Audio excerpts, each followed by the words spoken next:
Thanks to CuriosityStream for supporting my channel. Get Nebula for free if you sign up for CuriosityStream using the link in the description. Like many of you, I started working from home around mid-March because of the pandemic.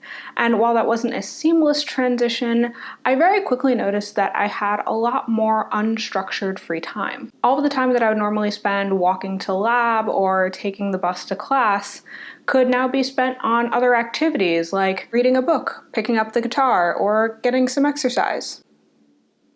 Why are these all group photos? Oh, sorry. You might have actually picked up some other hobbies, but the numbers show that dating app downloads and overall user engagement shot up when quarantine started. What you might not realize is that quarantine has changed the way that we engage with some of these apps and has forced some of the apps themselves to change. From the incorporation of video chat to an AI chaperone that monitors your date, dating apps have started to reflect what will likely be the going reality when it comes to dating. Primarily virtual, at least at first, with less in-person engagement and with way more people on the platform. So, how did quarantine change dating apps, and are those changes better for people who are looking for love? Let's find out. If you're new here, hi, I'm Jordan, and I'm a PhD student who's fascinated by the ways that we interact with artificial intelligence and algorithms on a daily basis. Consider subscribing if you want to keep learning with me, and let me know about your dating app fiascos in the comments. The first and most obvious change is allowing for virtual dating in the first place. One could argue that this existed before the stay-at-home orders started, but the chat feature in most dating apps isn't designed for a long-term discussion. Additionally, the ability to talk to people outside of your area, which became more appealing when we were all stuck at home and weren't going anywhere anyway, was usually a paid feature. For example, the dating app Hinge had a feature that would periodically ask you if you had met the person that you were talking to so that they could update their matchmaking algorithm, and Tinder has a subscription service called Passport that lets you change the city that you're located in to talk to people outside of your area. However, most apps, including Tinder, Hinge, and Bumble, have incorporated some way of allowing you to video chat with people that you match with. This is generally done by mutual opt-in, so both parties have to agree to video chat before anyone can actually do it. Tinder, in particular, announced in an interview with The Verge that their video chat feature would include an AI chaperone to make sure that things stayed PG. Now, obviously this is an internal algorithm, so it's impossible for me to know exactly what they're looking for in your video chats, but the video chat regulations that both users have to agree to before they can get started provide us with some hints. Tinder deployed their new video chat feature called Face-to-Face last week without any mention of the AI chaperone, so we'll have to see how that plays out over the next couple months. Historically, algorithms designed to filter inappropriate content have had some issues with false positives, but have generally been very effective at making sure that users are alerted when they might be viewing something that they might not want to see. And with more people on these platforms, it's not unreasonable to expect that the number of these incidents might go up. You also might be wondering whether the increased number of people on a dating app would improve the matchmaking algorithms that some of them have. Obviously, for apps like Tinder and Bumble, this isn't an issue. The increased number of people just gives you a deeper hole of people to swipe through. However, in theory, for apps like Hinge, the increased number of users mean that they have more training data to find you a better match. In practice, it's unclear. While there are more people on the platform, that doesn't necessarily mean that you're interacting with more people than you did before, so it doesn't necessarily improve each person's recommendations. Having said that, you might be wondering whether having more people means a higher chance of having a meaningful interaction with someone. In fact, in an interview for the podcast Why'd You Push That Button, the CEO of Bumble mentioned that more people on the platform were having more meaningful conversations as quantified by a proprietary algorithm that they use to determine whether a conversation is meaningful.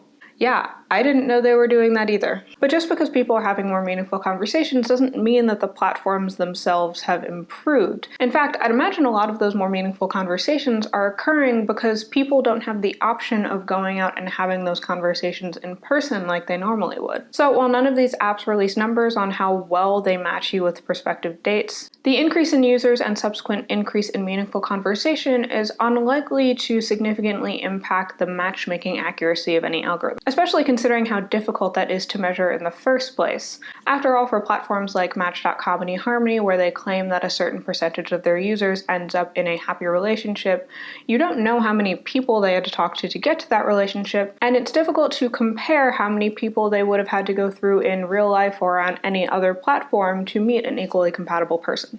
Finally, and as I brought up in a similar video that I did on this topic last year, one of the things that quarantine might have actually helped with is making sure that the person that we represent on these platforms is actually the person that we are on a day-to-day basis. After all, a lot of people complain about how dating apps are bad at matching them with the right person, when some of that blame should probably fall on us. We expect matchmaking algorithms to perform well based on the information that we give them, but there's often a difference between the person that we portray ourselves to be on dating apps and the person that we actually are. And if we're interested in dating a certain type of person, we might configure a profile that we think is attractive to that person, resulting in a profile that doesn't really match who we are.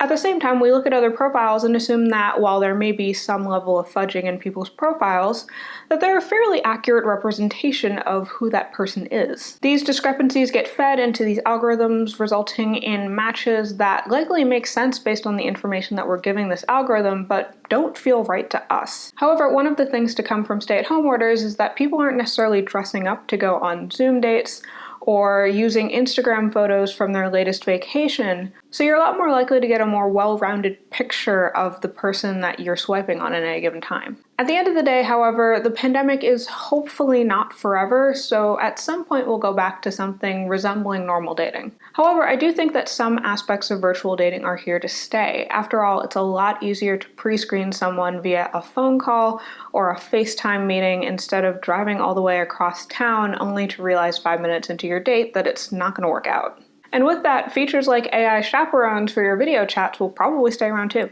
In fact, I'd love to do a follow-up video once Tinder's new video chat algorithm is out and we have a better idea of what is and isn't being analyzed in our videos. However, videos like that can be hard to make on YouTube because they cover sensitive topics that may not always please the various YouTube algorithms.